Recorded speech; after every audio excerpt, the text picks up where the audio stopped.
Welcome to Coaching with Tally. Do you ever feel like your emotional reactions end up hurting yourself or your relationships?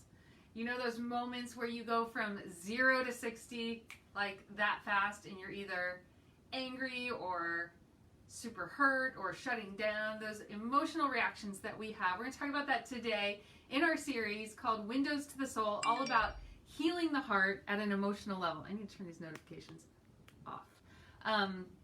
So we're talking about that today and technical difficulties.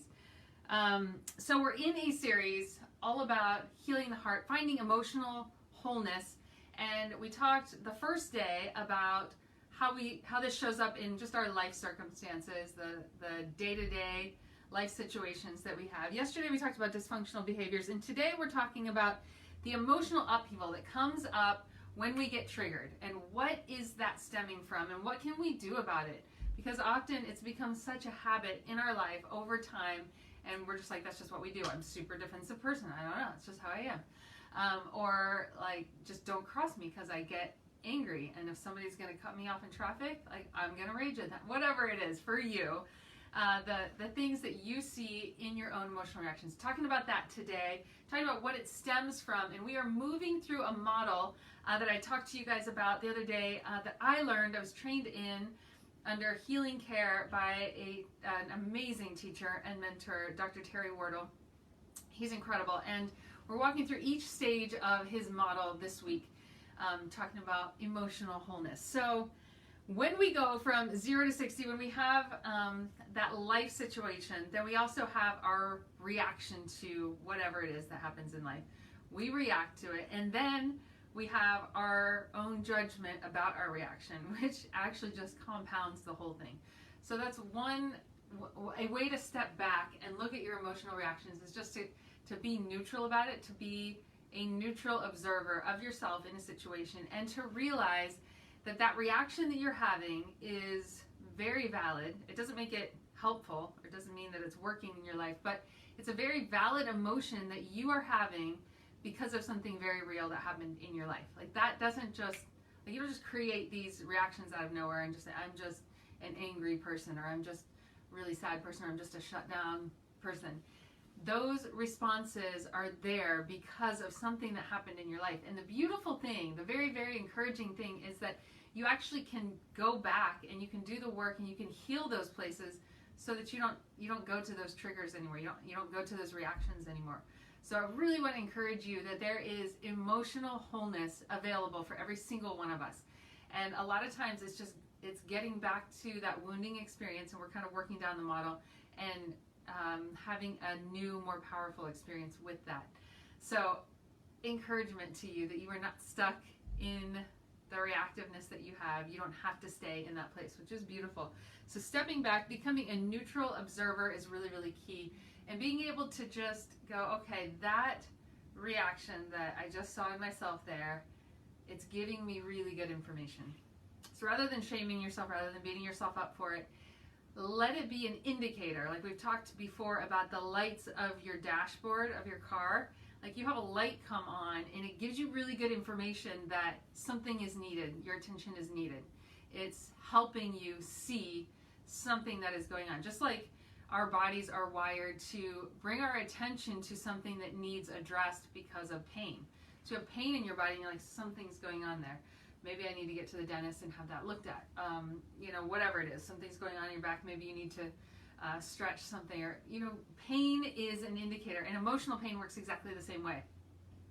Just like those dashboard lights of your car, letting you know it's time to get gas, it's time for an oil change, this tire is low, your door is open, whatever it is, it's giving you really good information. So being able to just see your emotional reactions without judgment, be neutral about it, and look at, what is this trying to tell me? What is this reaction that's going on? It's giving you good information, and if you'll stay with yourself in that, you can get underneath it and go, okay, this is letting me know that I feel like maybe my boundaries are being violated. This is letting me know that I'm feeling really out of control right now. This is letting me know I'm really afraid. And then you can start to ask yourself how to meet the need that's underneath it. So really, really powerful to just, first of all, back up and not judge yourself. Be a neutral observer of what is going on. Let it be really good information for you. And then ask yourself, what is it that's creating that, and what can I do to really support myself in this place, or what support do I need to reach out for in this place? So we talked about some of the different possibilities of emotions, that there is a very valid reason for it. It's good information for you. Lights on the dashboard.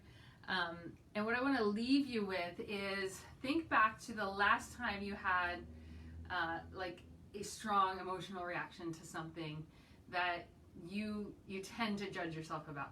Maybe you yelled at one of your kids. Maybe you were really impatient with an employee.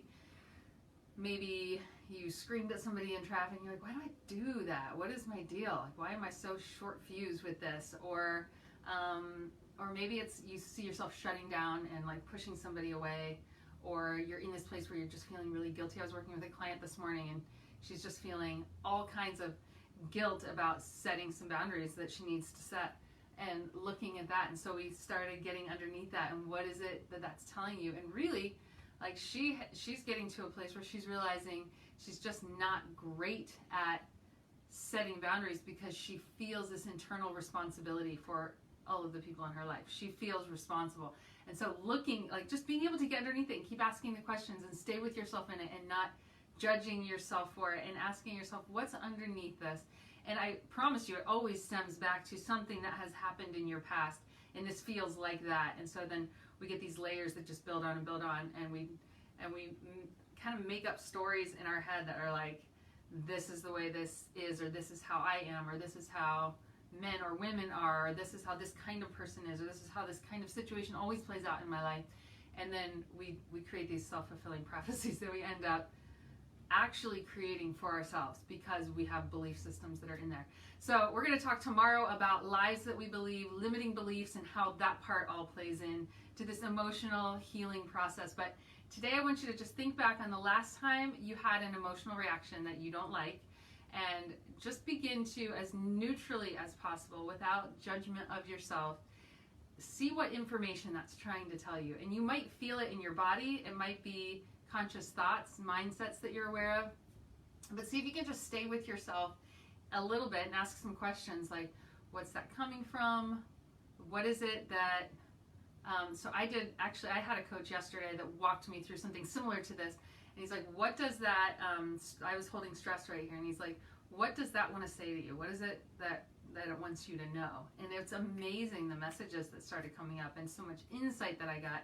And it led me to what it is that I need so that I could give myself what I need. So it's a beautiful process, the process of healing. And I just want to give you the invitation today to sit with something in non-judgment and see if you can follow. Just ask yourself some questions about it. See if you can follow it to what it's trying to tell you and what it is that you actually really need underneath that. So blessings. Good to see you guys on here. And I will see you guys back here again tomorrow talking about the lies that we believe, those limiting beliefs, and how they get in there and what we can do about it. So blessings. We'll see you tomorrow. If you haven't heard it yet today, you are incredibly loved.